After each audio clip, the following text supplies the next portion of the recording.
അച്ഛൻ എന്റെ കല്യാണം കഴിഞ്ഞു. പണം ചെലവാക്കാനുള്ള അച്ഛന്റെ ബുദ്ധിമുട്ട് മനസ്സിലാക്കി രജിസ്റ്റർ ഓഫീസിൽ പോയി ഒപ്പിട്ടു.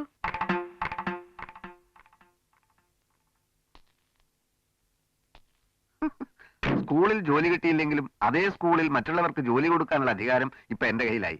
എന്റെ ഭാര്യയാണല്ലോ മാനേജർ. ദൈവത്തിന്റെ കളി ഭയങ്കര തമാശ അല്ലേ ഭാര്യയുടെ അച്ഛൻ? സ്നേഹലതയെ തല്ലണോ? തല്ലിക്ക. പക്ഷെ ആ തല്ല് കഴിഞ്ഞാൽ എനിക്ക് കുറച്ച് സമയം തരണം. വേറൊന്നിനുമല്ല, ഇയാളെ ചൂടിക്കയറുകൊണ്ട് വരിഞ്ഞു കെട്ടി ഒരു ബോൾ പോലാക്കി ഞാൻ കിണറ്റിലിടും. തല്ലിക്ക. ചോറും കറികളും ഒന്ന് റെഡി ആയില്ലേ അമ്മേ? ഒറ്റത്ത് തന്നെ നിൽക്കാതെ ഇങ്ങ് കയറി പോരരുതോ?